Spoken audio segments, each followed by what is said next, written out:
This is January 4th, 2022, 2022. First time I'm getting to say that as a committee hearing. Welcome to the Joint Legislative Audit and Review Committee meeting. And I am Representative Jerry Paulette, chair for this current period of the Joint Legislative Audit and Review Committee, JLARC. Today's agenda includes a report on the public records activity and compliance and costs of state and local entities, and the action on a couple of final reports, unemployment insurance training benefits and the School Employees Benefit Board coverage. So health insurance. And then we'll be discussing proposed study questions. There are 4 proposed study questions for reports getting underway. And then we will have a discussion, an update presentation and discussion about our new charge, which is, I think, unique in the United States for a state auditor, legislative auditor office to include racial equity analyses in our audits and reports. So that's today's agenda, and we'll be starting with a roll call of members who are present. And can I ask staff to do a roll call? Yes, thank you. This is a roll call for the attendance at the January 4th, 2022 JLARC meeting. Representative Berg. Present.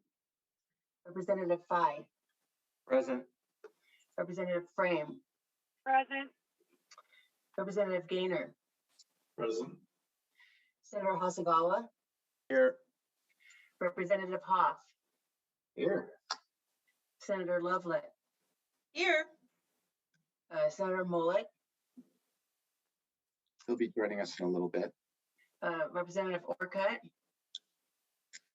He will not be able to join us due to family medical issue. Representative Paulette. Here. Senator Rivers. Senator Saldana. Senator Short. Representative Stokesbury. Here. Senator Wagoner. Wagoner is present. And Senator Wilson. We currently have 10 in attendance, so we have a quorum.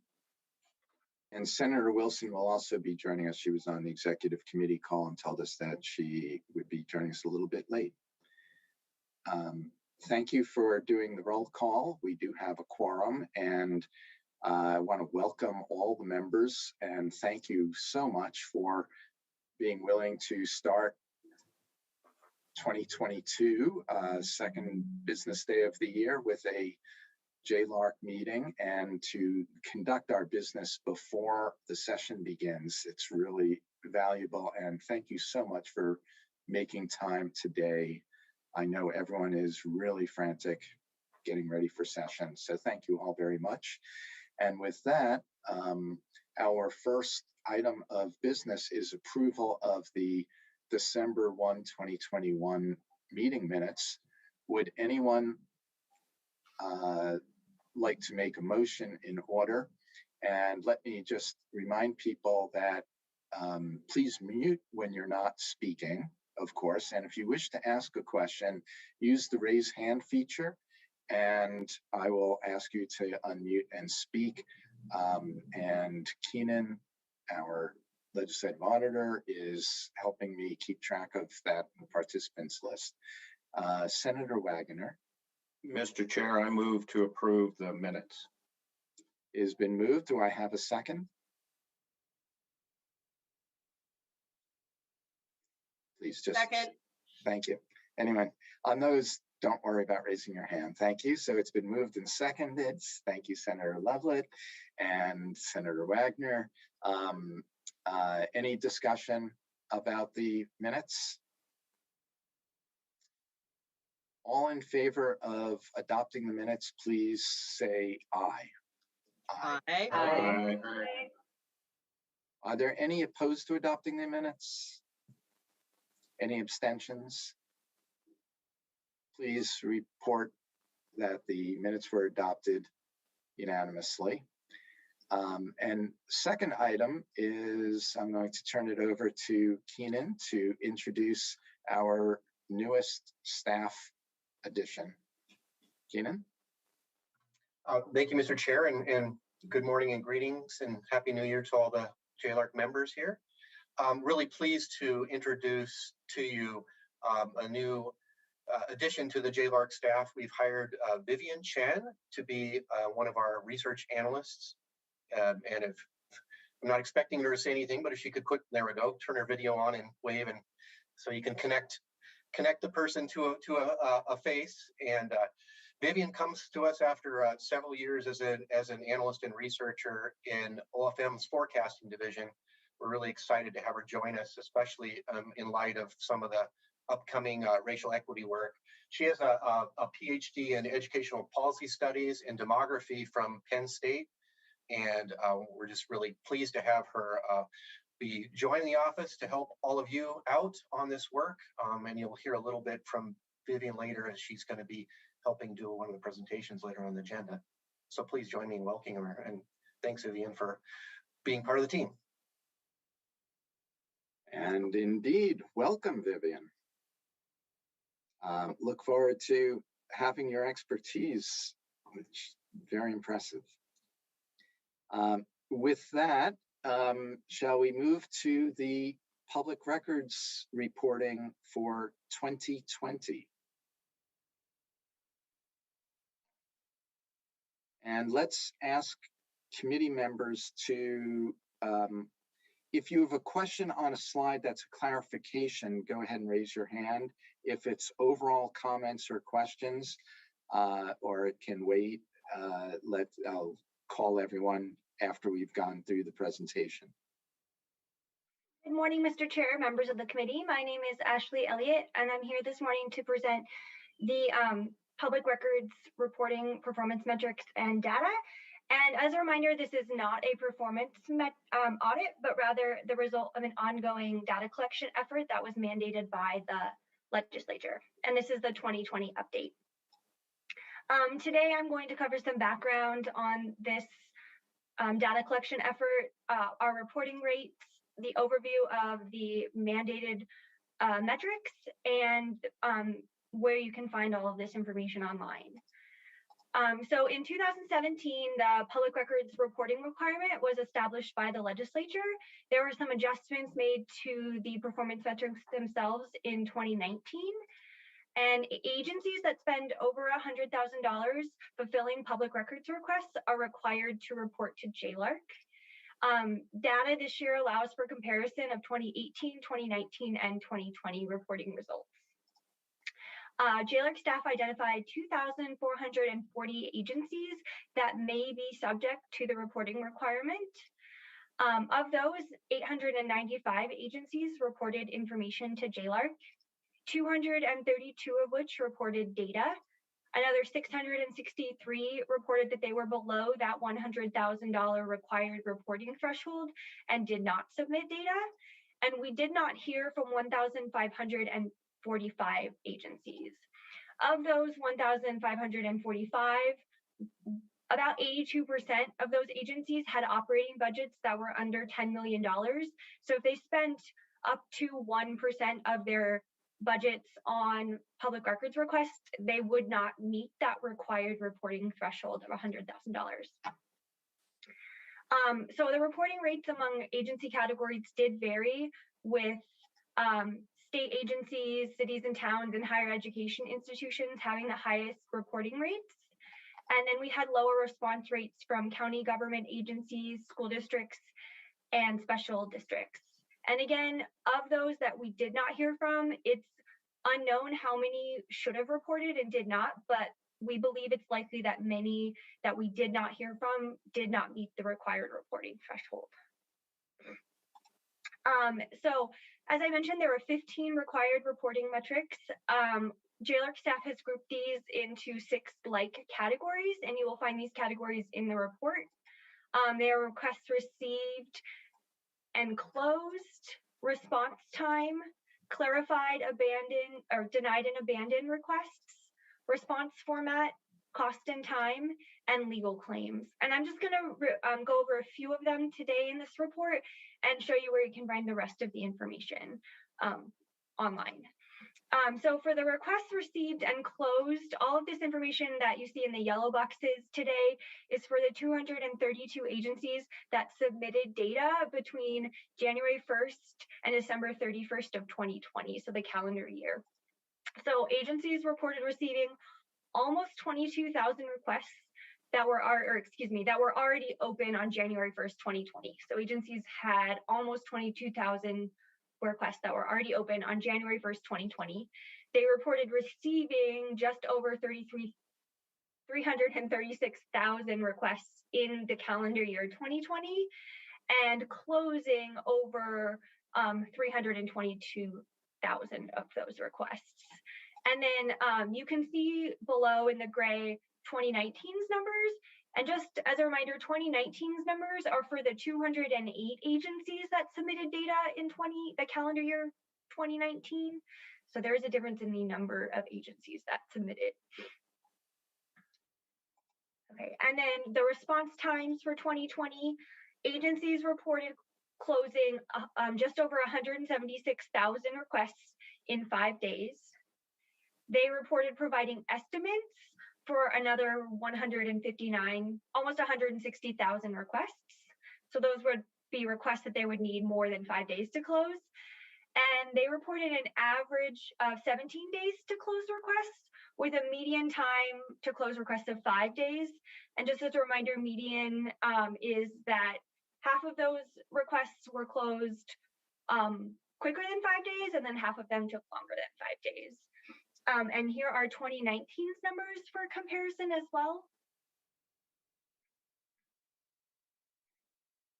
And then we have time and cost. Agencies reported spending 1.2 million staff hours responding to requests, $87 million fulfilling requests, and $194.5 million managing and retaining records in 2020. And again, these are 2019's numbers for comparison. And all of this data and the rest of the metrics that I did not review are available online. And I'm going to actually open that up for you and walk us through a little bit of the report and one of the metric dashboards to show you. So all of the information that I went over is under this 2020 data tab. And in this overview, there's the option to download an Excel file if that was something you're interested in. And they're also here in this table in order, so the statutory order that they are listed in. And then here under these other tabs are those categories that I just mentioned and went over. I'm just going to open what we call our baseline data. This is actually the data we use to calculate all of the averages and all of that information that we collect. So the dashboards themselves are laid out the same. You'll see the title and the metric number at the top. Since this one doesn't have a metric number, it's just baseline data. All the filters that you can filter by are in yellow. Up here, we always have agency category, the agency name, and the year that you can filter for. And then below is, in this one, it's the baseline data. So open requests, received requests, and total requests closed. So you can have a visual of that. And then again, if you wanted to filter by, say, state agency category, you would just select apply and it will just filter that information. And you can clear that filter. There's also an option to view this data in a table form, like as the agency entered it. And again, those options are available in all of the dashboards for you. So let's see. I will be back in January of 2023 to provide the next update on this report as it is done annually. And I am happy to try and answer any questions.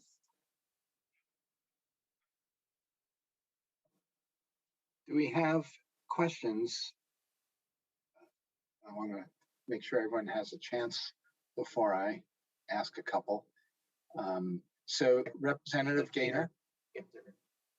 Thank you, Mr. Chair. So Ashley, could you clarify again for me who was required to file, and then on those data dashboards, is it everyone who fulfilled a public records request? Because it looked like there were some very small jurisdictions listed there. So could you just clarify that, please? Yeah, so everyone who spends over $100,000 is required by the statute to report. But we ask anyone who wants to report. So some small agencies choose to enter information, and some agencies that are like on the line decide to enter information. So we do have an options for agencies to say like, no, I don't meet the threshold and I'm not going to submit data. But some small agencies or agencies that are under the threshold do choose to submit data. So there is an option in that that Excel file that tells you if someone chose to voluntarily, like an agency chose to voluntarily submit data, or if they were like met the requirement and were required to.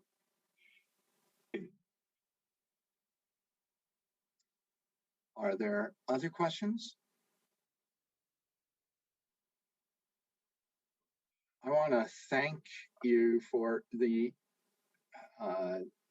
report. It's I think it gives incredible insight into both the responsiveness of different agencies to public records requests, and which is obviously critical for transparency and openness in government, as well as questions of cost, which we perennially hear about the cost of compliance. And what's interesting is that while the dollar amount sounds high, when you look at 336,000 requests, and I think a majority of those are probably for police records related to criminal defense, and or local government's requests are. And it's only $258 per request, which is not very high. The questions I have, Ashley, go to two things. One is in the definition of costs, we have in the guidance said include your litigation costs, even if you, including penalties. So I'm really questioning why it would be appropriate to include in the cost of compliance the cost of non-compliance, rather than having it just simply broken out separately. Because am I correct that in the total costs you've included those costs of litigation and penalties imposed by a judge for violating the act, along with attorney fees? My understanding, and I will definitely review them in depth, because is that we asked about litigation costs to be included in there's a total claims file cost question about how much you spent on like court costs related to claims filed against you.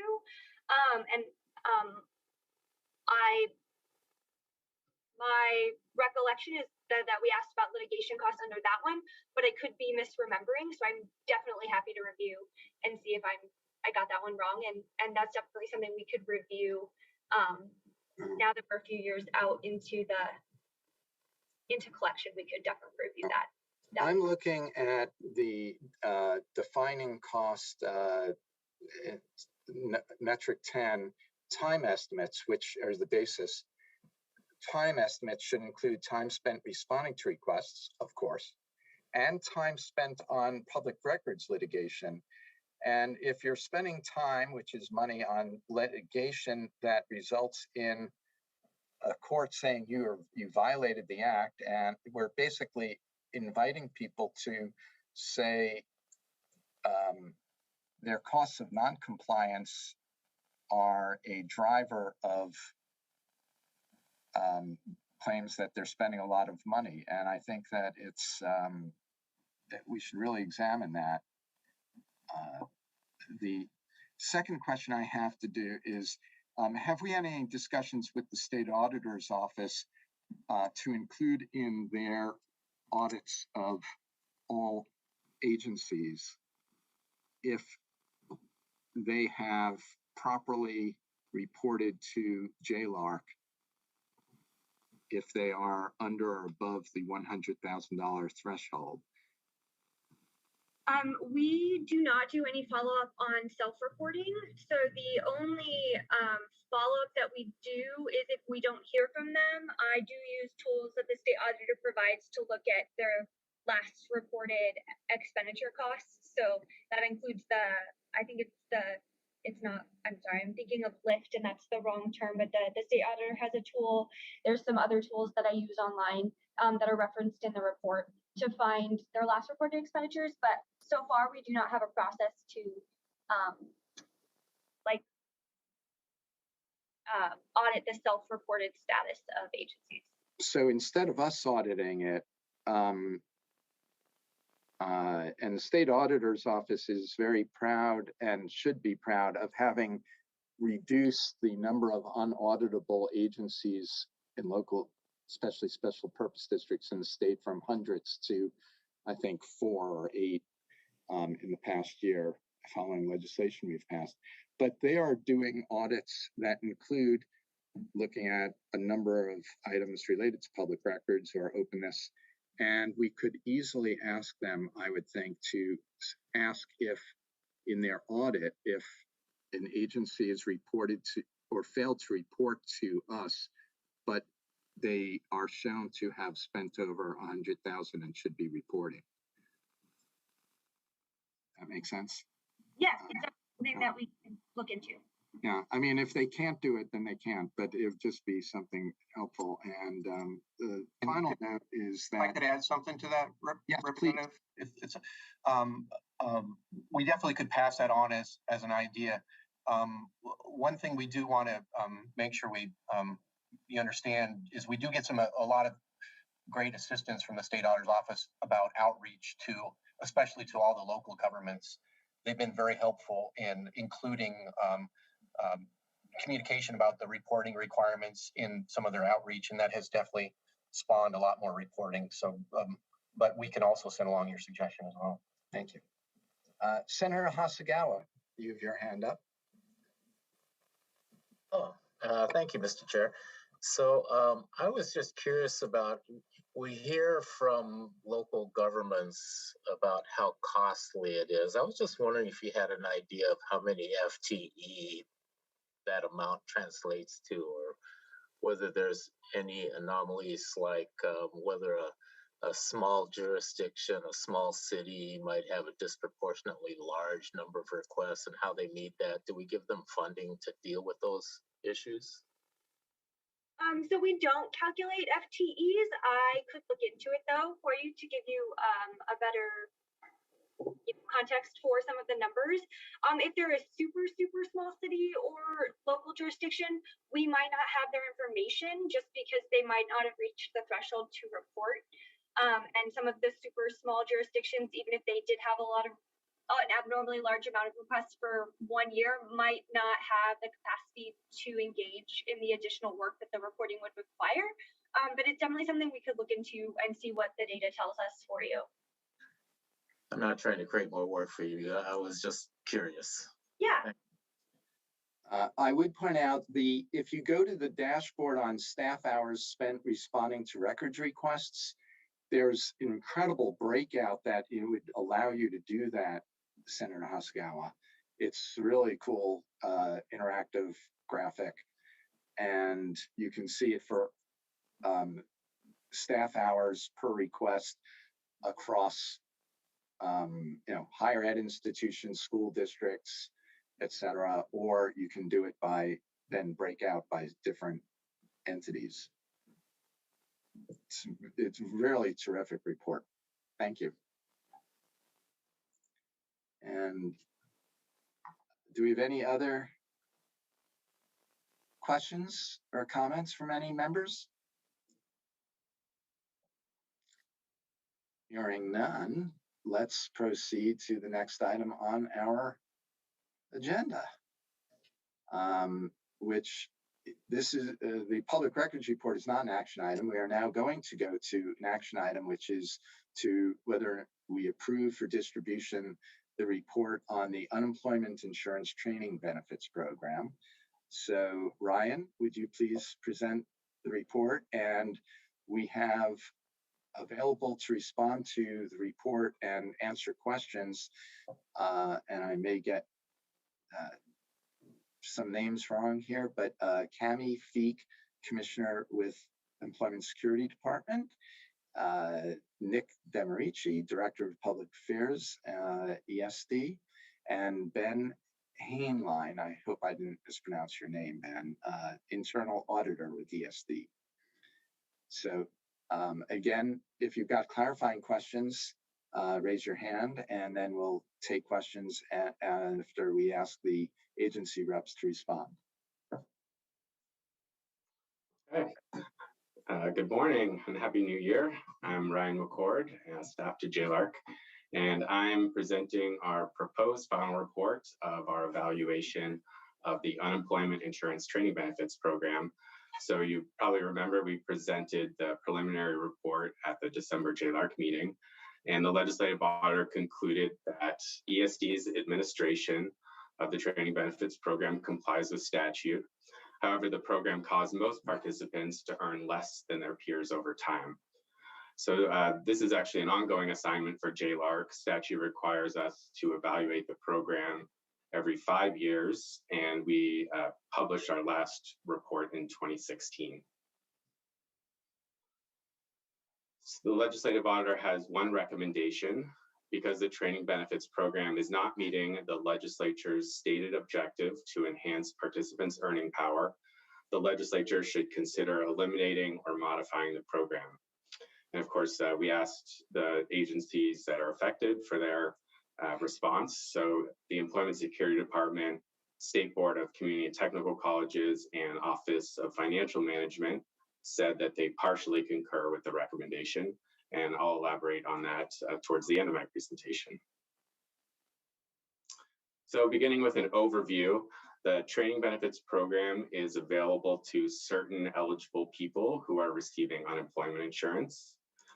The program provides 26 additional weeks of unemployment insurance payments after participants exhaust their regular UI benefits.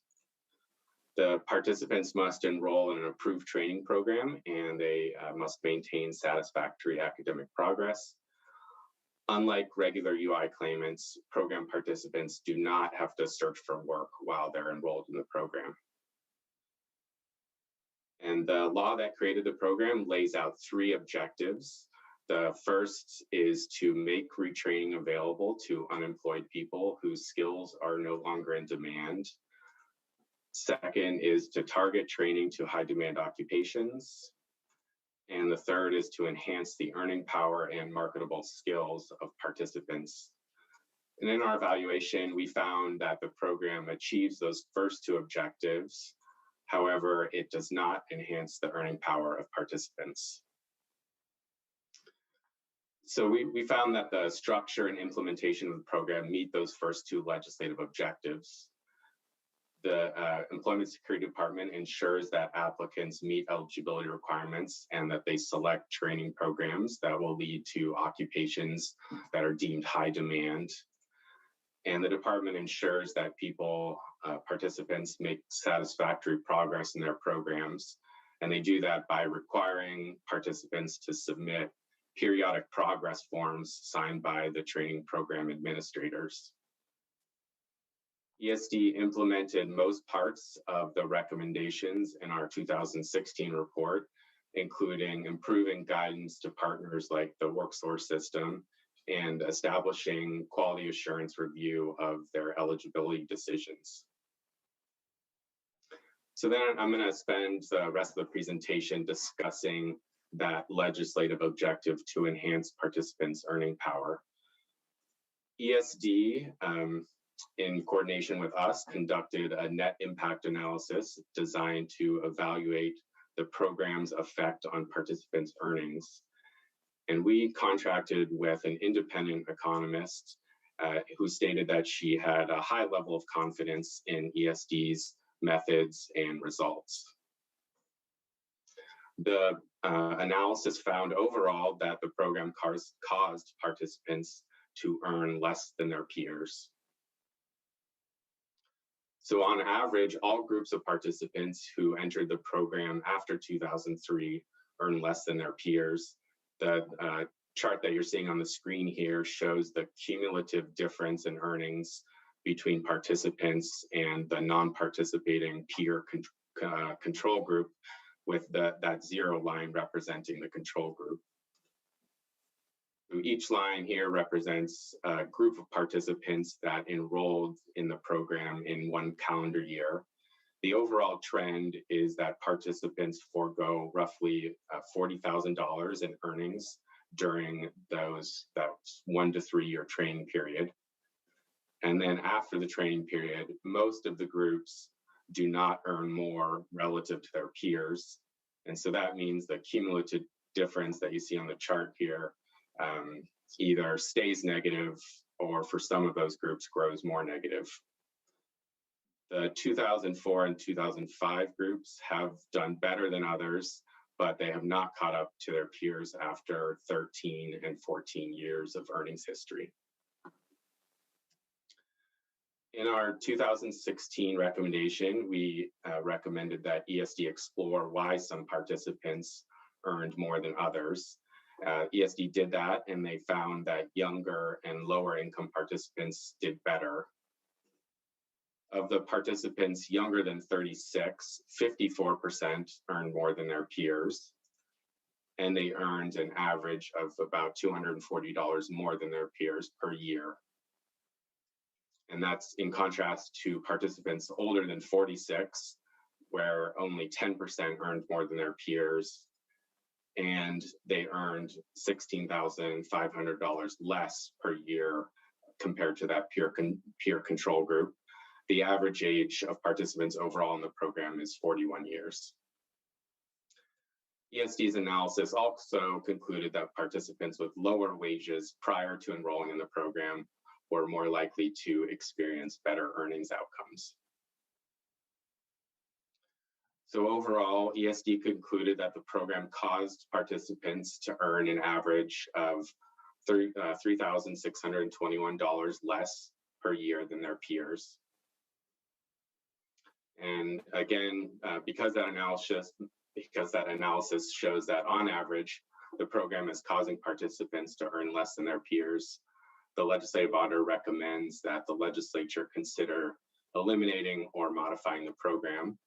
So again, ESD, SBCTC, and OFM all stated that they agree with modifying but not eliminating the program.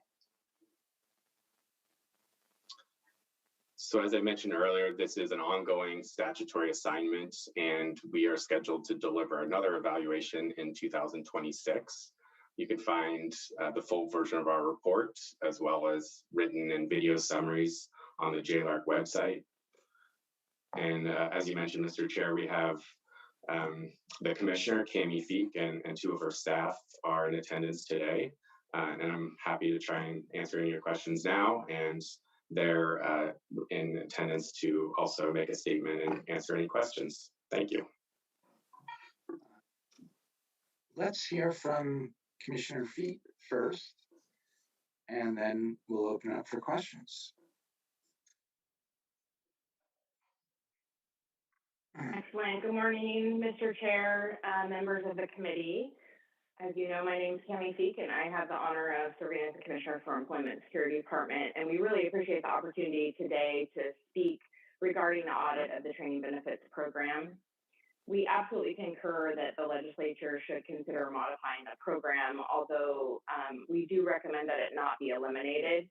It's important within what was just shared to note that overall, while the program has not achieved all of the goals set out by the legislature, it has proven to be successful for younger and low-income participants to experience better economic outcomes. There's also several positive effects on employment, and relatively high participation in this program is for people of color. We'd like to work with stakeholders throughout the workforce development community as well as the legislature and identify where change might be able to be made in the program to focus on who it benefits most. And I just wanted to call out while we're in this discussion that our team had a fantastic relationship with your auditors, and we were really felt like their thoroughness and professionalism was excellent, and we really appreciate that. Looking forward to some continued work together, and myself as well as my staff are always available to any of you. I appreciate the opportunity to address you today, and we can answer any questions you might have about our recommendations or about anything in the audit that's within our control. Wonderful. Thank you very much for joining us today and for the kind words about the JLARC staff. Senator Mullet and then Senator Wagoner. Thank you, Madam Director. I guess, given the money involved, I mean, in this upcoming session, I guess our hope is if we're going to invest $10 million or whatever in this space, that we're getting the most bang for our buck. And so would you guys, is your plan to come with us of a way to redirect that 10 million? Or are you kind of counting on the legislature to come back with a proposal of how to do that? Or what's your vision, I guess, at this point? Yeah, I would envision working collaboratively, and because although ESD administers the funding and oversees the program, a lot of our partners, several that were mentioned today, work with those that are using this program. So I would like the opportunity to dig in a little bit beneath some of the data that's there to find out those experiences. And there are things that are, as an example, you know, people are not required to have a case manager. Some people go through this program of their own accord and find their own path and pursue the training for that in-demand job. Others get the counseling that's available through our work source centers. Is there any difference in how that takes place and what the outcomes are? We clearly see that for some, that early investment in training and the loss of income that happens is harder to recover. So, you know, sort of what's underpinning that, given that some individuals are having success in that program. So the ask was for some time to get some additional data together to work with the workforce development system partners and all of you to figure out what that right next step is if we're going to make a change in the structure of the program. Senator Wagoner. Thank you, Mr. Chair. And I think my question was partially answered just now by Ms. Feek, but since I look at the data as mostly having negative outcomes on people, it's a little bit hard for me to understand. I don't mind peeling back the onion a little bit and finding out the why of it, but sometimes best intention policy just doesn't work the way we expect it to. Why would we continue something that tends to harm people more than it's helping them? I think the outcomes that we are seeing with this program is that we are preventing longer term unemployment, and we're moving people into in-demand jobs that our communities and our employers need people to work in. So although there were 3 elements under the law, and certainly people's ability to have earnings is really critical, there were other elements of this law that this was successful in. And I think the data that was just shared underscored that there are some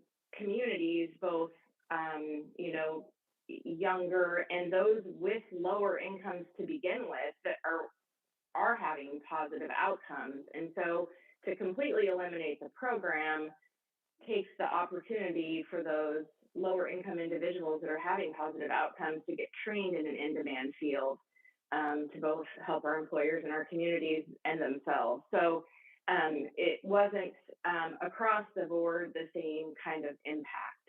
And so I think that is why we're suggesting that, and along with both OFM and the state board, to take another look at it rather than eliminate it based on this round of data.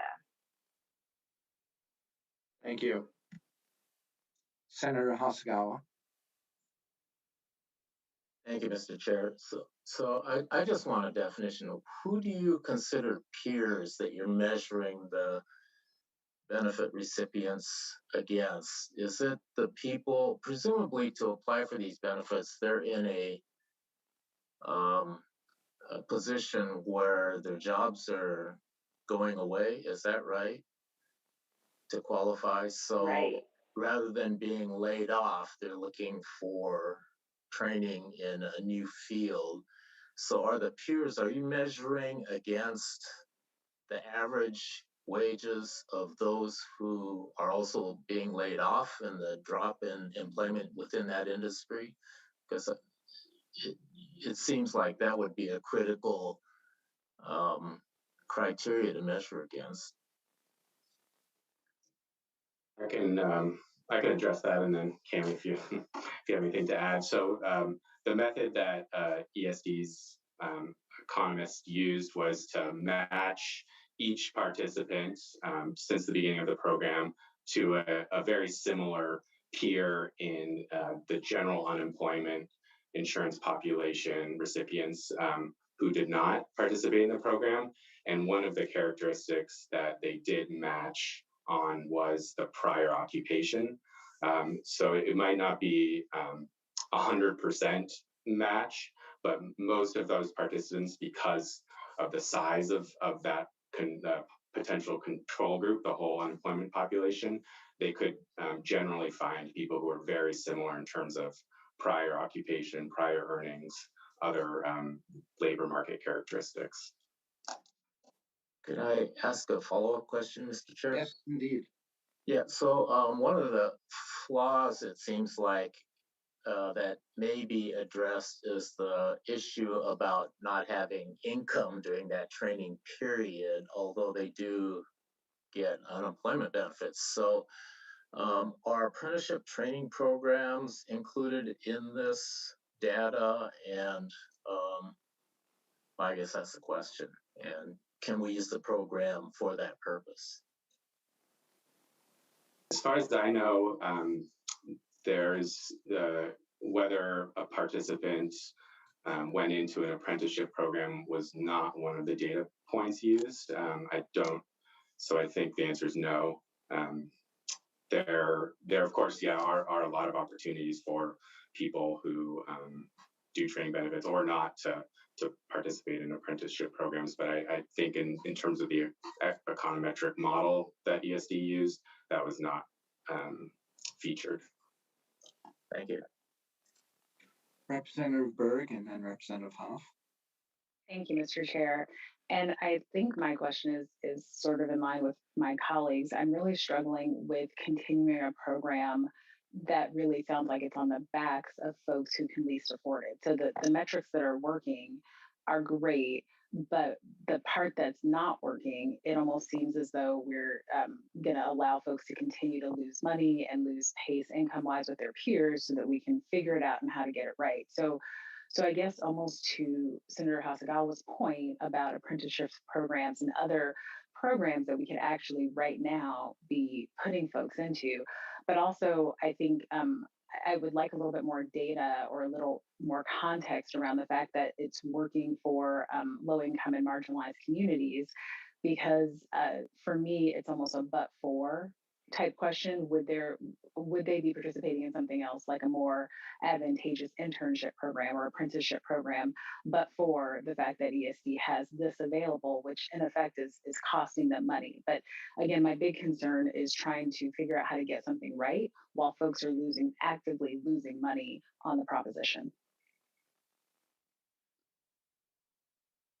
Yeah, I can take the first cut at that, and then if Ryan has anything to add on sort of the deeper data dive. I think there were two things, a couple things I'll bring up. One, through the WorkSource system, WorkSource centers, and community colleges and other paths, people are provided a number of options.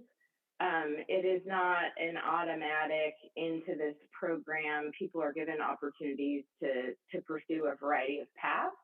And so I think one of the questions is, the assumption is that if this program didn't exist, that they would get into and take one of those other paths.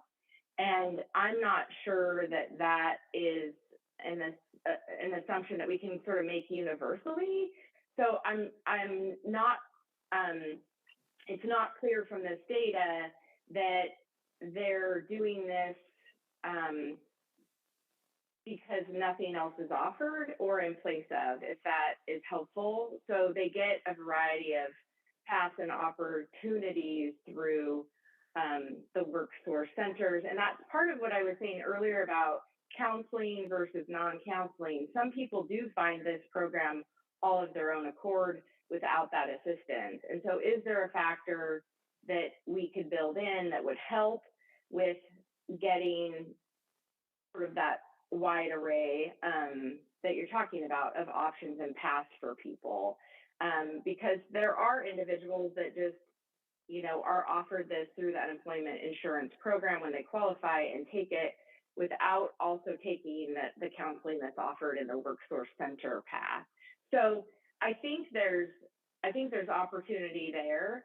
And I also really feel like there is still a lot of higher level data, and we haven't really peeled back at that next layer of how people are slotting into this and then how they're choosing exactly where they go with their career choices around apprenticeship or otherwise. The piece too, I don't want to see anybody not come out of this with a better position, but I think the other question is, in absence of this, what path will people take to reemployment? So are they going to find something else? And then, it's not going to have a massive impact on in-demand jobs, but we are putting people in in-demand fields that the community needs that are, it is work that's important. And so that variable around age and demographic and how much money is earned over time to catch them back up while they get recover from the time that they're on unemployment and their training, I think is a little bit of the question for me. But I don't think I think it would be hard to assume that that because this program exists, there's not other opportunities, because we do offer connections to our WorkSource centers and to career counseling and to support for people to navigate a variety of paths, and not everybody takes that, but that's an option made available. Mr. Chair, may I just ask a very quick follow-up? Please. So just so I understand, when these options are laid out, are they told that if they choose path A, they will in fact potentially lose money versus path B? No, because this data just came through this study. I mean, it just came available, like this assessment just happened. So that's not, that has not been part of the frame of the program to date.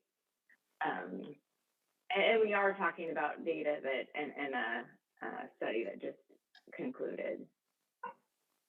Thank you. Representative. Welcome. Thank you, Mr. Chairman.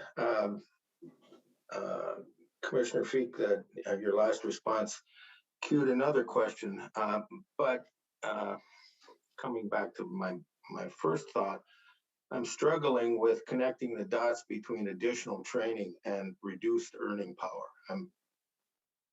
It just doesn't work for me.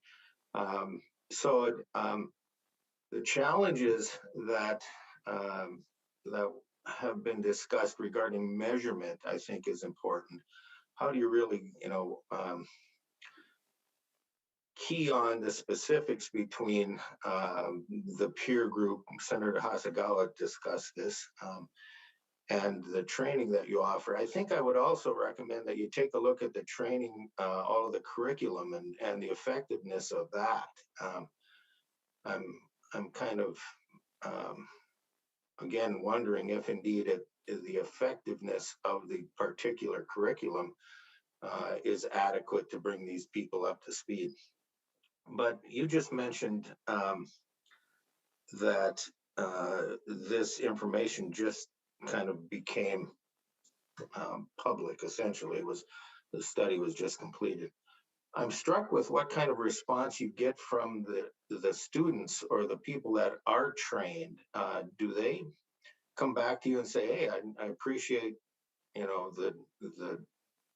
the things I've learned, but it hasn't helped me? I mean, have you had that kind of response in the past? I appreciate the question, Representative Hoff. A little bit of a clarification. ESD administers this benefit and oversees that it's being conducted consistent with the requirements of the program. The training is, might be a community college certification. Yeah. It might be a specific, skill that's required for whatever that job that individual chooses to retrain and move on to. And there is an interesting correlation, I think, and again, like if you take that next layer, look, as I think about it, if I'm, so one of the groups that didn't fare as well is older workers. I would fall into that category. And so when I go to retrain to do something, and maybe I've had a long career in truck driving or aerospace, or like fill in the blank about where my career was, and I go to retrain, one, I may be going into a field where I'm then coming in at more of an entry level than where I ended my last employment. But the second part of that too is I may be a little more inclined to be interested in certain things more than others because of my particular situation and demographic. And so even though I'm going to get retraining and support, particularly around technology and other things, there may be things that are much more attractive to me than others because of the career I've had and where I'm at.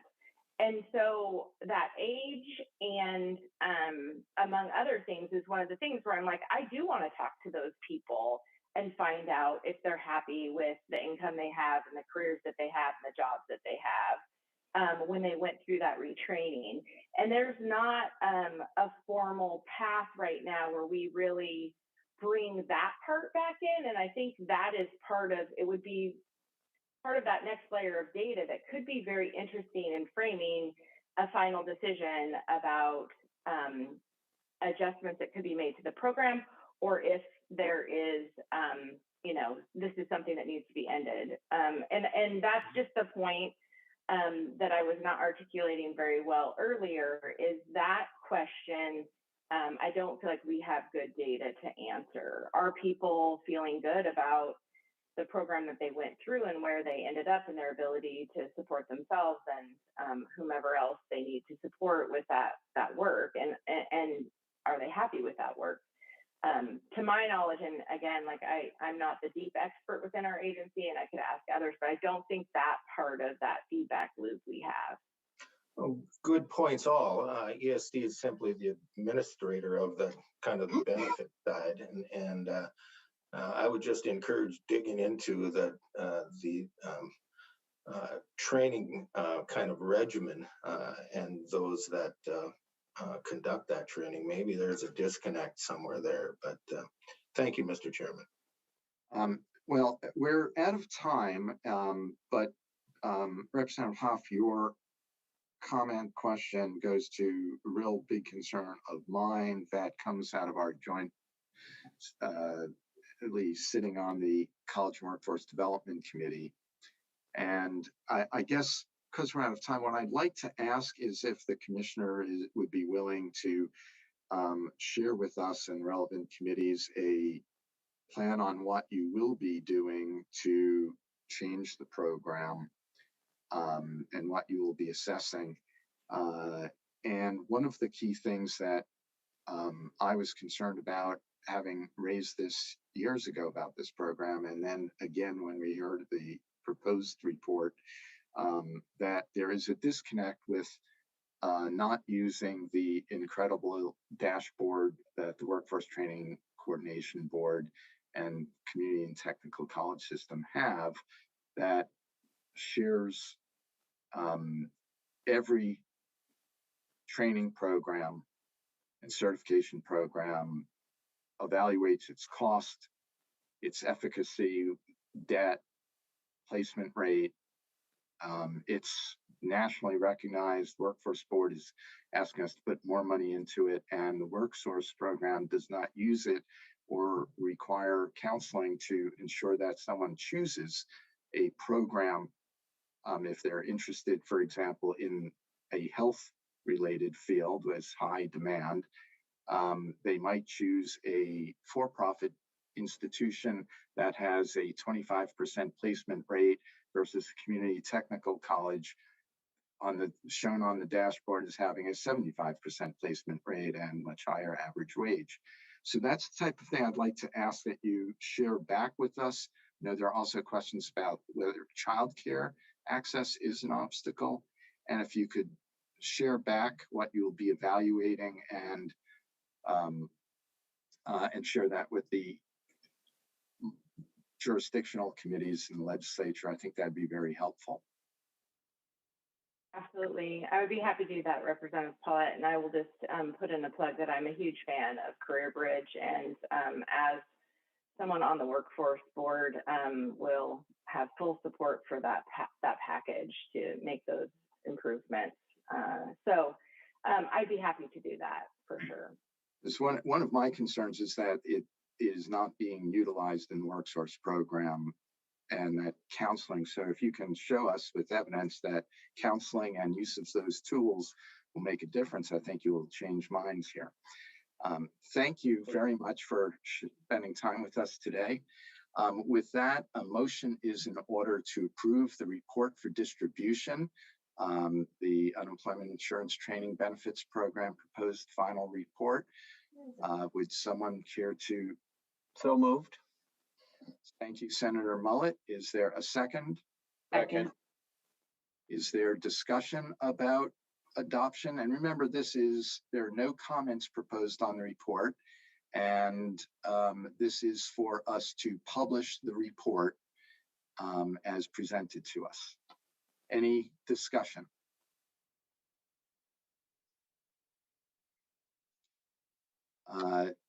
Not seeing any hands go up. In that case, let's do a voice vote, and I will ask everyone in favor to please say aye. And again, this is voting for distribution of the final report. All in favor, please say aye. Aye. Aye. Aye. Aye. Are there any opposed? Please say nay. Is there anyone who would like to be recorded as abstaining from voting?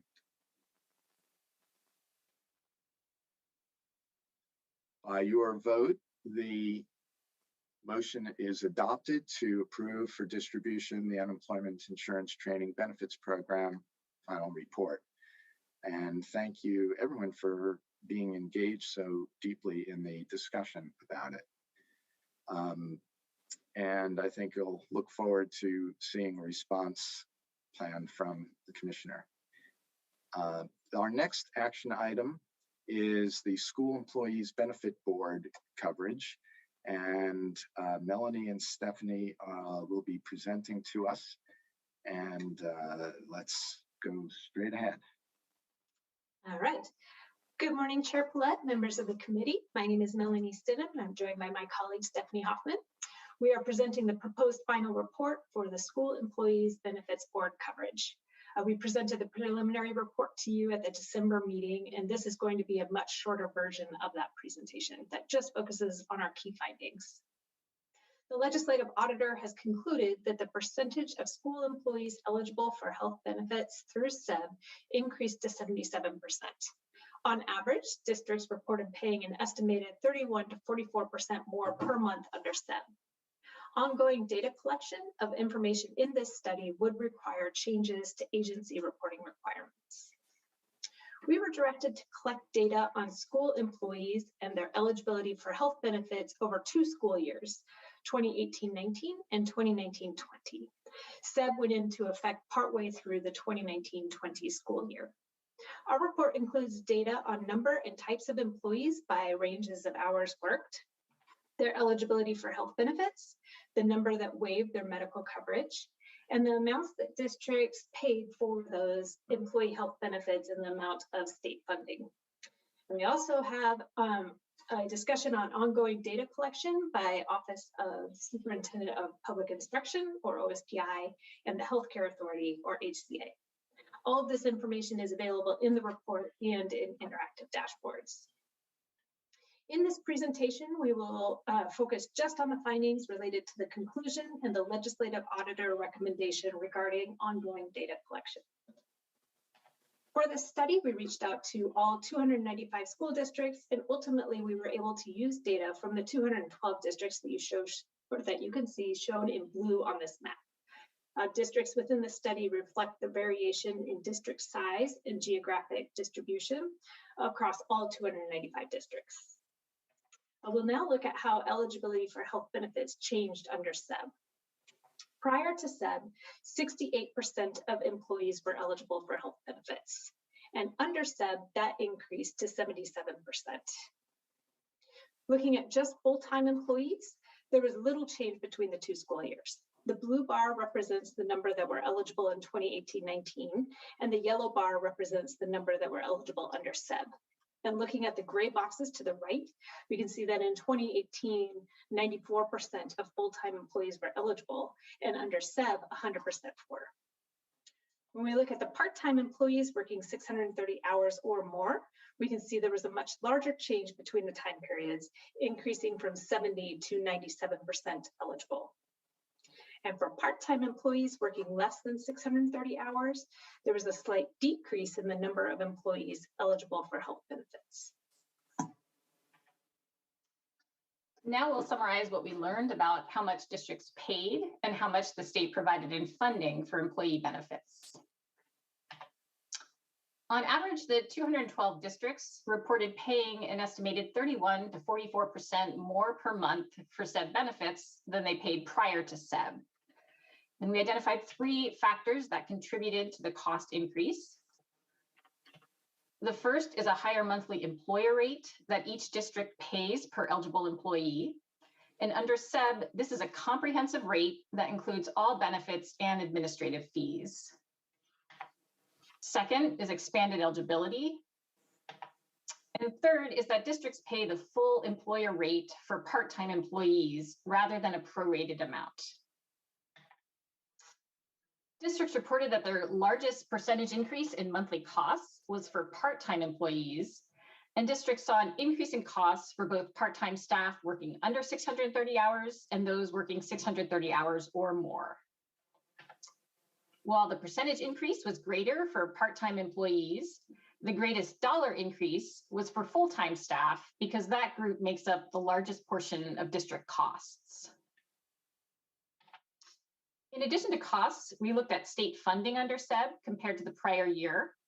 And funding for benefits is based on 3 main components: the total number of certificated and classified full-time equivalents funded in the budget. Certificated staff are those who hold a professional education certificate, such as a teaching certificate, and classified staff do not. We then have the benefit allocation factor that generates additional funding to account for the fact that some FTEs are filled by more than one individual, and each person may be eligible for benefits. And together, these two factors equate to what is called a benefit unit for budgeting purposes. When we multiply these two elements by the monthly health benefit rate set by the legislature, we get the total amount of state funding provided for benefits. State funding for benefits increased an average of 29% under SEB, due primarily to changes in two of these elements. First, the benefit allocation factor increased, which resulted in funding for 2% more certificated benefit units and 25% more classified benefit units. The legislature also increased the monthly benefit rate from $844 per month to an average of $1,010 under SEB. Just a reminder that all of this data and more is available through interactive dashboards that you can access in Appendix A of our report. And the dashboards allow you to view a more detailed breakdown on position types and hours worked, and also allow you to filter information by individual school districts. The final topic we're going to cover today relates to data collection by OSPI and the Healthcare Authority. And our study mandate specifically asked us to make a recommendation related to ongoing data collection. OSPI and HCA are not currently collecting all of the data provided in this study, but they do collect data relevant to many of our questions. OSPI currently receives a snapshot of employee-level data from each district once per year, and this includes the full-time equivalency of each employee, whether they're certificated or classified, and their position type. This data does not include the number of hours worked or all position types. For example, OSPI does not collect information on short-term substitutes. HCA collects information on eligible employees and the number waiving coverage in each district, but this data does not include the number of hours the employees worked or their position types. So in light of this, the legislative auditor recommends that OSPI and HCA work with House and Senate fiscal staff to determine what additional data elements might be needed for ongoing data collection. If new elements are suggested, OSPI and HCA should each develop a data collection plan and identify resource requirements as applicable. Both agencies concur with this recommendation, and their representatives are here with us today. Our full report is available on our website, as well as a video and one-page summary and links to the interactive dashboards that I mentioned. And here is our contact information. We're happy to answer your questions.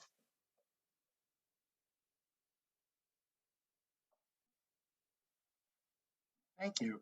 Let's introduce and hear any comments from HCA and OSPI. We have with us Cade Walker, Executive Special Assistant to the Director for Employee and Retirement Benefits Division of the Healthcare Authority, HCA. Tanya Duell, Employee and Retirees Benefits Finance Manager, the Financial Services Division of HCA, and Sean O'Neill, Legislative Relations Manager, HCA. And from OSPI, we've got TK Kelly, Chief Financial Officer. Does HCA or OSPI want to offer any comments? Good morning, Chair and members of the committee. Cade Walker with the Healthcare Authority. I don't have any necessarily specific comments other than to say that we have financial staff and here on hand if there's any questions from the committee. I also want to express our appreciation to JLARC staff for the report that they've put out and the coordination they spent with us and working through the logistics of trying to acquire the data for their report and the professionalism that they had in that process. And we certainly do concur with the recommendation of working with staff to determine what additional data points, data elements are needed to further the conversation of this report for the interest of the committee. Thank you. TK Kelly, would you like to say anything on behalf of OSPI? Sure. Thank you, Representative Paulette. We too stand by, willing to identify whatever data gaps are needed to be filled as we continue to look at this and analyze the impacts of SEB. I do want to articulate one piece that I think one of the significant drivers in cost for districts was likely the SEB payment for staff hired above the prototypical model. So that is a big piece of the puzzle that as the model is an allocation model only, and districts locally elect to hire more staff than is provided in certain areas, that means they're obligated to pay the full SEB cost of those additional staff outside of any state funding at all, which I think was a big contributing factor to those impacts that were represented in the report. So I wanted to mention that, and other than that, we stand by to partner, amend our data systems on an annual basis as needed, and move forward with helping to assist answering some of these questions. So thank you for your time. Thank you, Kate, and thank you, TJ. I think, let me just ask you to clarify, TJ, for people who aren't familiar with the educational funding model, the way those of us who spend a lot of time in the K-12 field are, that when you say adding staff above the prototypical school funding model, for example, the state funds under that model something like 0.07 of a nurse per school.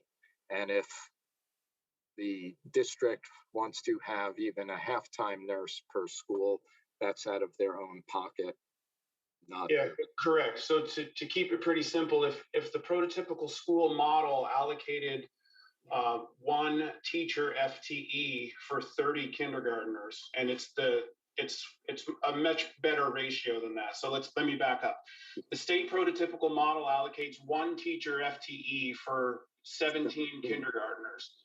So if the district chose to hire an additional FTE so they could get their kindergarten class size down to 8, then they may end up having to pay the full cost of SEB for that additional staff, because that's above what the state allocation provided in the prototypical funding model.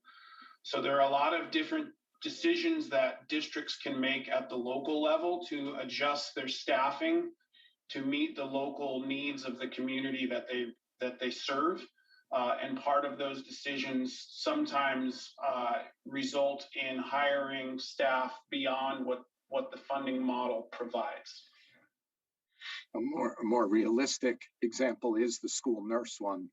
Correct. Yes. If the 0.7 FTE of a school nurse that comes through the prototypical model, and you hire a full-time nurse, then that partial FTE above what the model provides is essentially funding that has to be made up through non-state resources. I think the state provides 0.07, not 0.7 per school. Yes. Yes.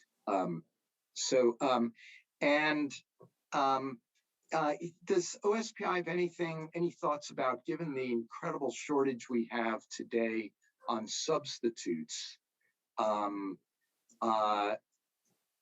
the fact that the SEB model and the report points out that where we have a threshold and you only get paid, you get your health benefit under SEB working for a single district, but if you, in the old days, you might work for 2 districts and get health benefits. Is that a problem that it's part of the substitute and shortage in the eyes of OSPI? I think that is a factor in the substitute shortage. I would not classify that from my perspective as a significant factor. I think the challenges that districts face right now with staffing, and specifically to substitutes, have much more to do with the average age of the labor force and pandemic related issues. I think prior to the pandemic, we had a little bit of window where we knew SEB was coming. And we did hear some concerns or conversations about splitting time between districts. But I don't think that's a significant factor in the labor shortages that we're currently seeing. No. Thank you. Any other members' questions?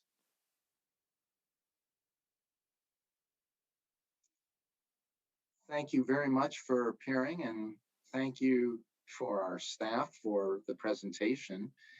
At this point, then let's ask if anyone would like to make a motion to adopt for distribution the SEB coverage report, and then we'll ask for any comments on it.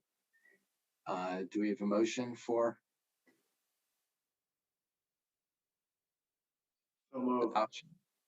Thank you, Rep. Fay. Second? I'll second. Okay, great. We've got a motion before us is approval for distribution, School Employee Benefit Board coverage. Is there any further discussion about the report?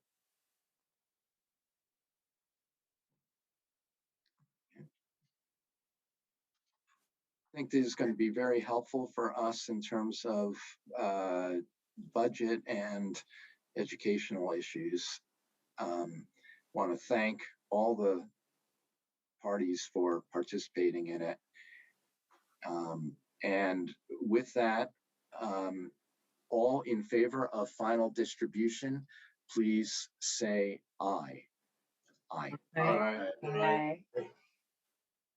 Is there anyone who would vote nay? Please say nay. Not hearing anyone. Anyone who would like to be recorded as abstaining on the report? Please record that the vote to approve the motion was unanimous. And now we are behind time. We've got to 11:35 to go through the 4 proposed study questions. I'll ask, hopefully we can regain time so that we have a very important discussion at 11:35 regarding the racial equity analysis. And I know Senator Hoskow has to leave early, so I want to be starting that on time. Let's jump into the first proposed study question. And what I'd like to do is just, ask if we've 1 or 2 questions on each study question, try to make up time. All right, good morning, Mr. Chair and members of the committee. My name is Aaron Cavan, and I am joined by my colleague Vivian Chen. We are going to present the proposed study questions for our analysis of how restricting in-person K-12 education impacted racial equity. On February 29, 2020, Governor Inslee declared a state of emergency due to COVID-19, and subsequent proclamations prohibited in-person education from March through the end of the school year in June. In the 2020 to 21 school year, school districts could resume in-person programs if they met certain conditions, including compliance with rules from local and state health officers. Districts reopened on varied timelines and used different modes of instruction, including online learning and hybrid learning, and all districts were required to offer at least some in-person instruction by mid-April 2021. At its June 2021 meeting, the Joint Legislative Audit and Review Committee directed staff to analyze how restricting in-person education impacted educational opportunities and outcomes across racial groups. In response to the pandemic, the federal government provided $2.9 billion to the Office of Superintendent of Public Instruction, and most of these funds must be distributed to local school districts by formula. The districts must use a percentage of these funds to address learning loss, the potential disproportionate impact of the pandemic on learning for certain subgroups of students. And districts have spent some of these funds already, but they have until September 2024 to spend all the funds. This study will address the following questions. First, did restricting in-person K-12 education due to the COVID-19 pandemic have different impacts on students across racial groups? Specifically, we'll look at what educational opportunities did school districts provide between March 2020, when school closed, and June 2021, before school reopened again. For example, is there a difference in access to instruction and qualified teachers, or rigorous coursework, learning tools such as laptops and internet? Also, which modes of instruction were used? Were they online, in person, or hybrid? Were there impacts to K-12 education outcomes, such as test scores, on-time grade level progression, graduation rates, dropout rate, etc.? The second major question is, how are school districts addressing any COVID-19 impact on racial disparities in education? Our next step will present the preliminary result in September and a proposed final report in December. Here is our contact information, and we are happy to answer any questions. Does anyone have any questions about this report, which is one that we as the Joint Legislative Audit Review Committee chose ourselves that to ensure is budgeted and included in our budget. Any questions? Senator Wagner and then Senator Wilson. Yes, thank you, Mr. Chair. I'm wondering if this study could be expanded to include other groups that might have been negatively affected, and I'm thinking specifically of rural, smaller schools and rural and unserved schools, places that don't have good internet access. Yes, our plan is to be looking as much as we can at a statewide perspective, and then looking at district level results as well, which would involve looking at rural schools and smaller schools also, or smaller districts, I should say. Senator Wilson. Thank you, Mr. Chair. I guess I was just looking at these questions and trying to figure out, I think this might be going to be kind of a tough one because we don't have anything to measure against, do we? I mean, I understand that they didn't administer their statewide assessments, but they did later. So are they going to go back and study these from how long ago? Some of the questions aim to describe what the situation was and what kinds of educational opportunities were offered. And some are looking at educational access issues or indicators of equity and access. And then for the outcome measures, assessments are one part of the outcome measures that we're looking at, but we're trying to look at a handful of outcome indicators. Now for the ones that involve assessments, we are seeing what kind of assessment data is available from at the state level from OSPI, as well as any assessments that were offered at the district level. And there's some different methodologies that researchers use to try to understand how those assessments changed. And so we're exploring that at the moment to see which methodology is appropriate given the data that we can use. Thank you. Mm-hmm. Okay. Representative Berg, and then we're going to move to the next question. Thank you, Mr. Chair. And I guess my question is, because this is an analysis of something that was necessary, and so I guess is there a way to get at in the questions that this was a public health necessity versus something that we chose to do? Normally with JLARC studies, it's a bill or something that we've said we chose to do this or we've legislated it, so how did it perform? In this scenario, it was a public health emergency, so how are we evaluating that and how is that baked into the questioning? And I guess how is that, the support that we provided again to Senator Wilson's question, what are we measuring against because it was necessary? The extent to which it's necessary, I think that's probably context for the kind of approach that we're doing. I'm not sure exactly how to say how it's represented in the questions, since we're trying to understand what the impacts to racial equity were because of these closures, not necessarily evaluating whether or not the closures were the the right decision, if that makes sense. Thank you. Okay, let's move to the next question. And I want to remind people that you can correspond with the staff and, if you've got other input on any of the proposed study questions, of course. So let's go to the next item.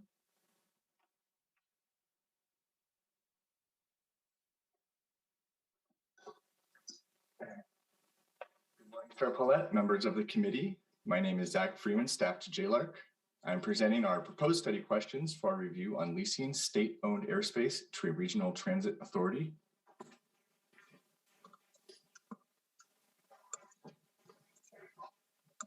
A proviso in the 2021 transportation budget directed JLARC staff to review the method used to determine rates for leasing state-owned airspace to a regional transit authority.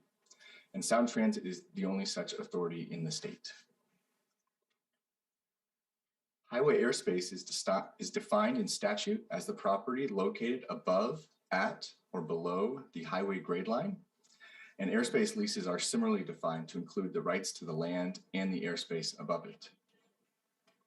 WashDOT is responsible for managing highway airspace and negotiating airspace leases. And Sound Transit leases state-owned airspace to build and operate its light rail system, such as the extensions to Linwood or Federal Way that are being built within the I-5 right-of-way. WashDOT and Sound Transit signed a land bank agreement in 2000. The agreement sets the rules and terms for leasing state-owned airspace to Sound Transit. It also creates a ledger to record in-kind transactions between the two agencies. Sound Transit receives land bank credits for funding highway improvements such as direct access bus ramps, and it uses those credits to pay rent on its leases. Airspace lease rates under the agreement are set according to appraised values, and a legislative proviso requires WashDOT to charge 100% of market rent when leasing to Sound Transit. Our review will examine the land bank agreement and address the following questions. What is the process for awarding land bank credits to Sound Transit? What is the process for determining property values and lease rates for land bank debits? And do leases reflect 100% of appraised values? Here we plan to work with a consultant to review the current appraisal methodology and identify whether other valuation methods could be applied to these highway corridors. 3, what are the costs and benefits to WashDOT and Sound Transit for leases under the land bank agreement? 4, what are the costs and benefits to WashDOT and Sound Transit if existing and future airspace lease rates are reduced by the federal share of funds originally used to acquire or improve the property? And finally, what processes do other states use to lease highway airspace to public transit agencies? And do those states charge for the federal share? We'll be back in November with our preliminary report, followed by the proposed final in January of 2023. Our contact information is here, and I'm happy to answer any questions.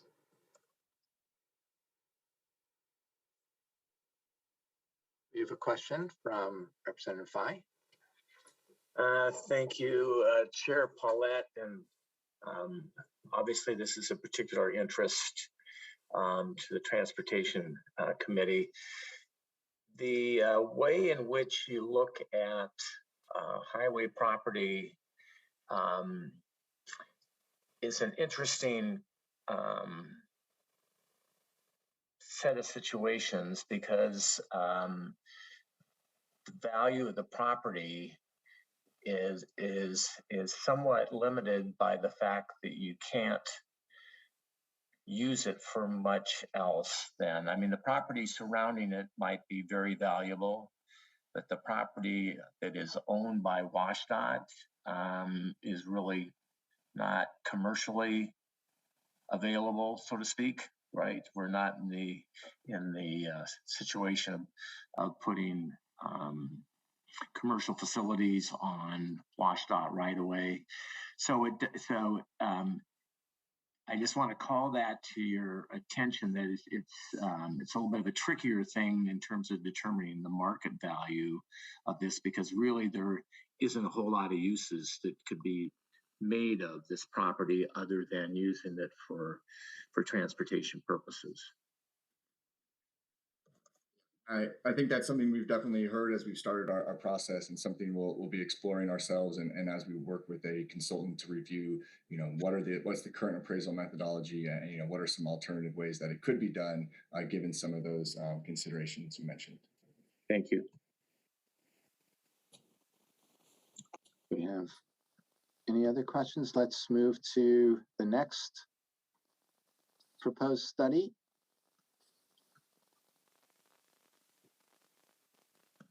Which is ferry procurement, which is also going to be of interest, I'm sure, to Chair Fye.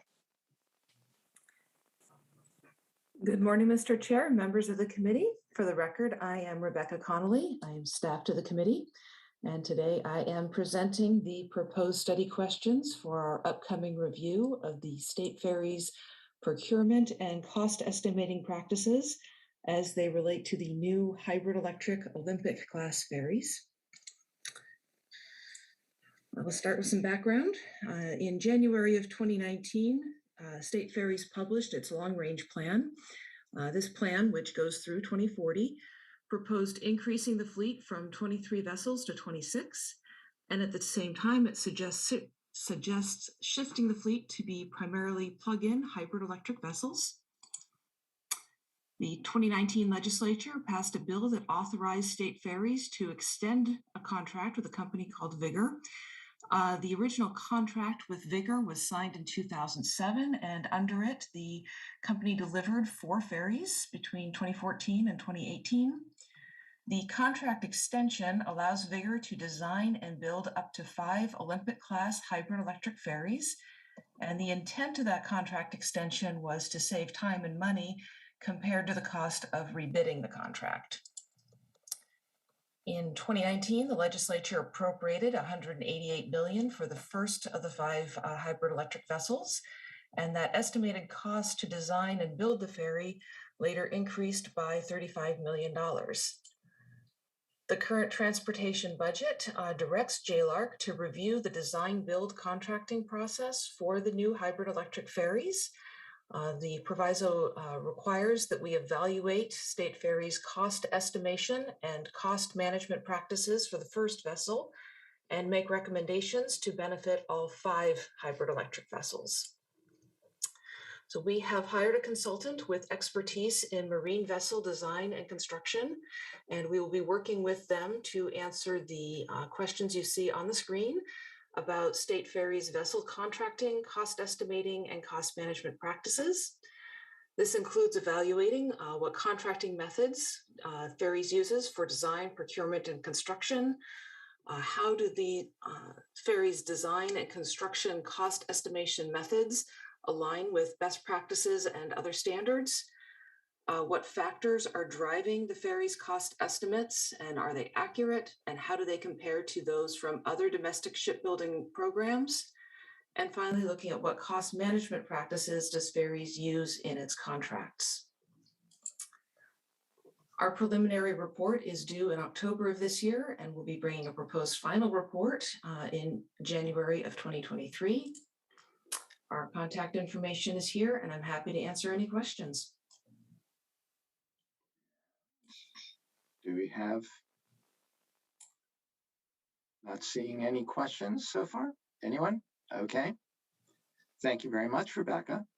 And that will bring us to the final proposed report, study questions, which is the sales and use tax exemption for historical museums, auto museums. Well, good morning, members of the committee. I'm Scott Hancock, one of your research analysts. I'll be presenting the proposed study questions for our review of a tax preference for historic auto museums. The preference is a deferral of sales and use taxes applicable to the construction of a historic art museum. Some brief facts about the tax preference. The constructed museum must maintain and exhibit at least 500 motor vehicles. Applications for the tax preference were required to have been received by December 31st, 2008.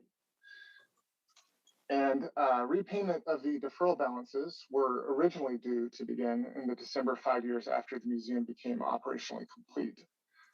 However, a 2017 change modified this to 10 years. So as a result of these conditions, there is one beneficiary of the preference whose repayments are scheduled to begin in December of 2022. The beneficiary has publicly declared themselves to be a beneficiary of this preference, and it is LeMay America's Car Museum next to the Tacoma Dome. The 2017 legislation also provided a tax preference performance statement. It stated that it is the legislature's specific public policy objective to increase the fiscal stability of historic automobile museums in Washington state, and thereby strengthen the economic vitality of the communities in which the museums are located. So with those marching orders in hand, we created these 3 study questions. First, what are the estimated savings to the museum, assuming that it fully repays its deferred taxes? 2, how has the preference affected the fiscal stability of the historic automobile museum? And 3, what is the economic impact of the museum on the community where it is located? The next step for this tax preference review will be a preliminary report in July, followed by the proposed final report in December. Here is our contact information, and I'm happy to answer any questions you may have. And do we have any questions? Chair Fye. Thank you, Chair Paulette. There is a current sales tax deferral on this property. Is that correct? When does that expire? Or when does that start collection, so to speak? The payments for to pay back the deferred balance are due to begin in December of this year, 2022, and they are to be made in 10 increments of equal size. Okay, so this is very appropriately timed then. But then if we continue this, then there would be a call for if this expired, it was not extended, then the payments would begin in the first of 2023. There is no expiration scheduled for this preference. However, applications or new applications have no longer been accepted since January 1st, 2009. So this is the only beneficiary that the preference will see in its current form.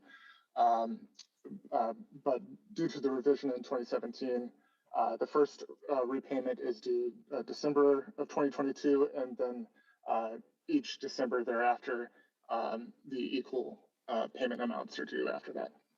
Okay, thank you. Any further questions? All right. Again, all these committee members are encouraged to communicate to the staff if you do have questions on the proposed studies. And with that, let's turn to our discussion and presentation on the racial equity analyses, which, as again, I've said, is truly groundbreaking. And the executive committee has put in a great deal of time discussing this with the staff, and you'll hear from the staff about this, with the goal of ensuring that we will be extremely transparent and enable people to understand when we are undertaking a racial equity analysis and what criteria we have for determining if there is a disparity in outcomes. So please, let's hear from Keenan and Eric. Thank you, Mr. Chair. Keenan Konopasky, of course, your legislative auditor, and I know you are all familiar with Eric Thomas, the office's audit coordinator. He'll be doing part of the presentation today and is really been the key staff member helping us organize this whole effort. And as Chair Paulette said, we shared this with the executive committee recently, and the approach I'm planning to have the office use here, but wanted to make sure others heard about the plans too. And of course, you heard several proposed study questions just in the agenda item right before this. You know, the research and the planning work on that had started well before we started working through our implementation plan here. So this, what you'll hear is how we're going to be applying this for future studies that we will bring forward to you. So you'll hear a little bit more about that in a couple slides. And just as a reminder, you know, the key components in the bill that passed last session directed us to incorporate a racial equity analysis into our performance audits and other reports that we do. And also noted that if we have instances where a racial equity analysis does not seem like it's necessary or appropriate, if I've made that determination, I will be, you know, making sure that, as Representative Paulette said, is very transparent and clear about the rationale for that. And just as a quick reminder, back in September, we gave you a briefing on the guiding principles that we used to think about how to implement this. So I just want to quickly remind you about these 5 because we've designed this approach to make sure we're keeping those principles in mind. The first is that for all of our studies, we're still going to use the same professional judgment, evidence, methods, and independence that are required for all of our performance audits under government performance auditing standards. And second, that any racial equity analysis we incorporate is going to be related to the purpose of the original study and fall within the scope of that mandate. And that's a real key one to make sure that we're integrating this into what the other mandates are, because all of our other studies come from different directives that may not have referenced a racial equity initiative explicitly. So we have to kind of incorporate those into and make sure we're building it on that scope. The third was that staff will not exclude an analysis because of a perceived lack of data. To make this really germane, like the study question presentation you just received on the pandemic K-12 in-person limitations, there, you know, in any of our studies, we may run across challenges with getting lack of data, but that's not going to prevent us from asking the question. Fourth, staff will prioritize using actual disaggregated data about the race of those affected. That's really centered around trying to have good actual data as opposed to imputed data. And then finally, initially, our efforts are going to be prioritized on evaluating if data varies by race in terms of outcomes for programs and whether agencies are complying with other equity-related statutes. So with those in mind, big picture of our recommended process is step 1 is kind of not a lot different than our current process for proposed study questions. So we are going to develop an initial PSQ as usual that outlines the questions that are based on the original study mandates that we have that are passed in separate bills and budget provisos. So we're going to develop an initial PSQ as we currently do. But then what we're going to do after that is once we publish that, that will be the baseline for the scope of the study. And then that's going to be the basis for going back to revisit whether there are racial equity considerations that link to those individual study questions. And so Eric's going to now jump in and run over the approach we're going to use on that second step. Thank you. Over the next series of slides, I'll describe the approach that we'll use to determine if a racial equity analysis is appropriate. Talk a bit about logic models, which are really the heart of how we're going to do this analysis. and conclude by giving a couple of examples of studies that we've already completed, as hypothetical examples of what a racial equity analysis question might look like.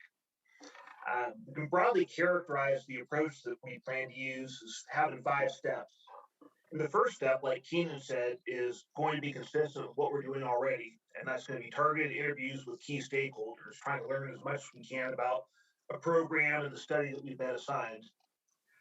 Based on that, our understanding at that point, we will develop a logic model to explore if a racial equity analysis is appropriate. And I will get to that in a subsequent slide, but just very briefly wanted to discuss the next 3 steps.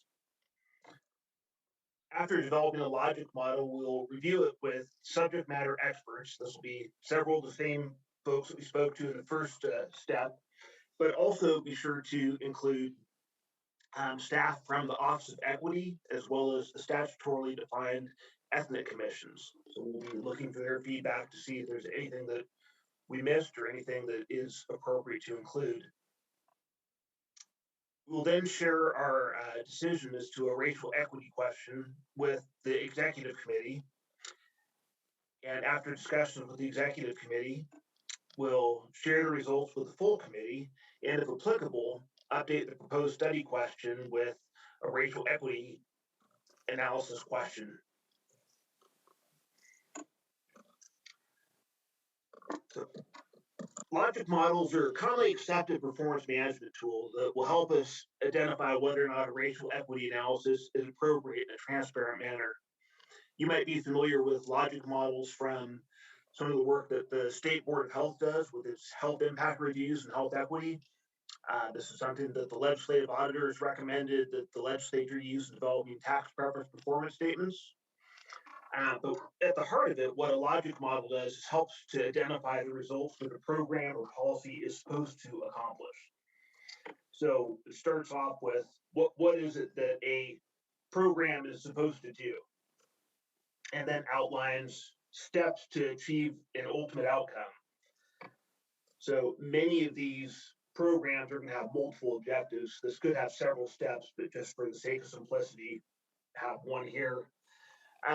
In the process of doing so, we will be looking at who is impacted by these activities, and that it will allow us to assess if there's individuals or entities that could be differentiated by race, and if so, if there's a potential for differential racial impacts. Like I said, that will conclude with an ultimate purpose or outcome. As I said, I have 2 hypothetical examples. These obviously are not been vetted or gone through the process that I described, and these are based on studies we've already completed, so we know a bit more about these. But this should give you a better example of how we plan to use this process. So you'll recall that we recently completed a study on a property tax exemption for nonprofit outpatient dialysis centers. And the study question was, what is the value of the charity care provided, and how the value of charity care provided compares to beneficiary savings? So the first step in the logic model is that the state extends property tax exemptions to nonprofit outpatient dialysis centers. And that is done so that these centers save money and have lower operating costs. In this instance, looking at who is impacted by that, this step is the eligible outpatient dialysis centers.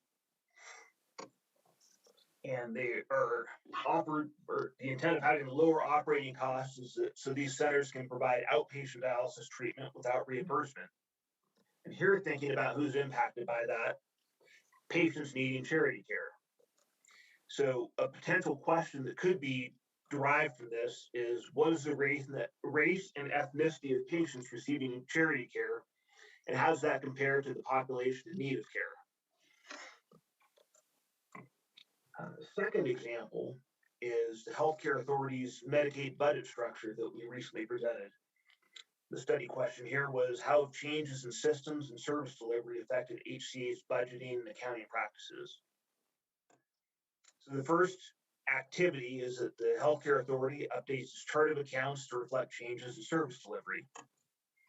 They do that so they can identify transactions related to managed care and behavioral health. So we're looking at the accounting activity here and who's impacted by that. For agency staff, legislative fiscal staff, and financial management staff. And this is done so that the agency has information for reporting and budgeting. Again, same parties involved and impacted, with the ultimate outcome that the legislature has data for appropriations. And in this case, the impacted parties are legislators and budget writers.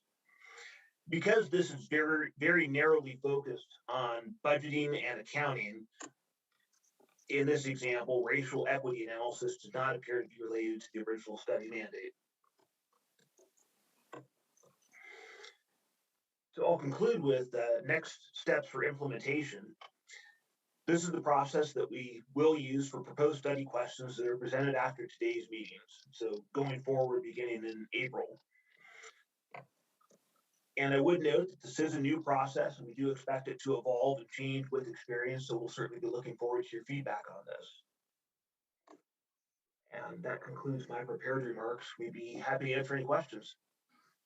If I could, Mr. Chair, I wanted to make sure I acknowledge we greatly appreciate the assistance from the Office of Equity and the several ethnic commissions in the state. They've indulged us with a lot of very helpful feedback on this, a lot of conversations, and even helped run through some of those logic model examples. And I was really pleased to get a really positive response from them about their willingness to, on future studies, serve in a role that's going to provide, I'm sure, some very helpful input and feedback when we go through that process to see if they have any perspectives to add that might be really useful for this effort. So,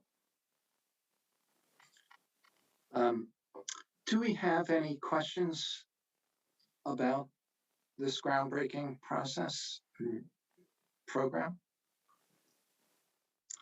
Senator Hasegawa, as the person who prime sponsored this effort, please. Thank you, Mr. Chair.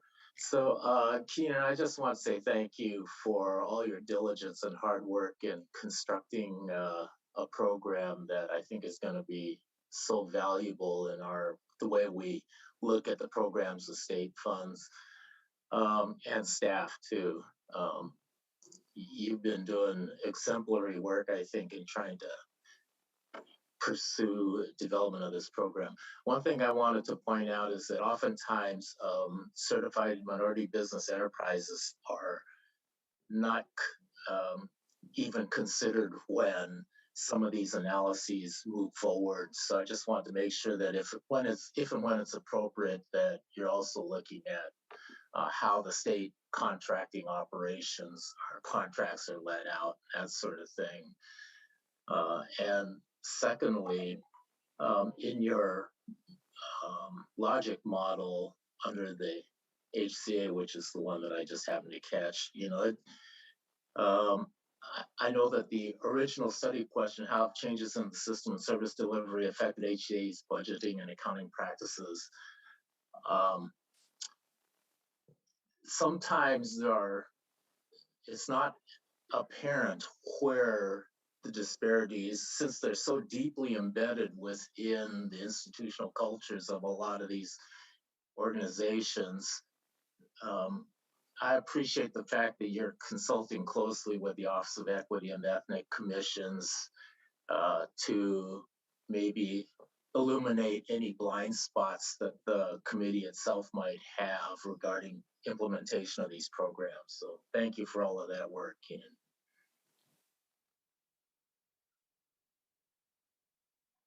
thank you, Senator. Appreciate that. Do we have any other questions or comments?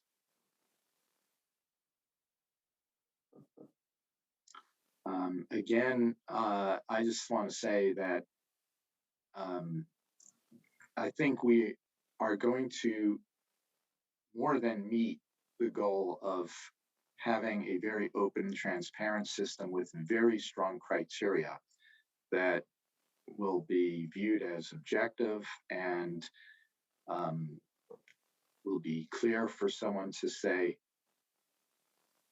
I understand why this study went through the racial equity analysis and that study didn't. and I understand what criteria and the strength of evidence that was applied in making a decision by JLARC in its analysis in the final report. I think that, as I said, I think this is truly groundbreaking to create such a program. And I believe, Auditor Konopowski, your fellows auditors around the nation are asking about this program, correct? Yeah, yes. So we did the usual JLARC thing. Whenever we get a new assignment, we go ask our counterparts in 50 other states about what they might have done to provide some insight. And typically the answer was, wow, that sounds really interesting. Let us know how you do that. So we may be in the reverse role of helping provide some lessons learned to others. And there are a few states that are kind of have done some limited examples, but we have not found one yet that's taken this on so kind of comprehensively embedded into its overall approach. So we look forward to helping shed as much insight as we can for all of you in your jobs of legislating, and we will keep you apprised. Thank you. With that, do you want to mention the I-900 agenda for this afternoon? Yeah, recall it. We have an I-900 hearing on State Auditor's Office reports at 1:30 this afternoon, also over Zoom like this. There are 2 items on the agenda. They're going to have a report on opportunities to improve state information technology security. And also they're going to be providing a briefing on a future study that they're undertaking at based on some a request from the JLARC Executive Committee, actually, as a follow-on to some of the work that's been done related to the unemployment insurance claims process. You'll recall they had done a report earlier on some of the fraud issues there, and that stimulated a lot of discussion in front of your committee about the general approach and performance and administering claims. And so they're going to speak to a study they're going to be undertaking in the future on that. I really want to encourage people to participate in that because the State Auditor's Office is undertaking this performance audit as a result of the extensive discussion and comments of committee members starting in, I think it was June. So we'll see everyone, I hope at 1:30 again, same JLARC channel. Okay. Thank you, everyone, and thank you to all the presenters. Take care.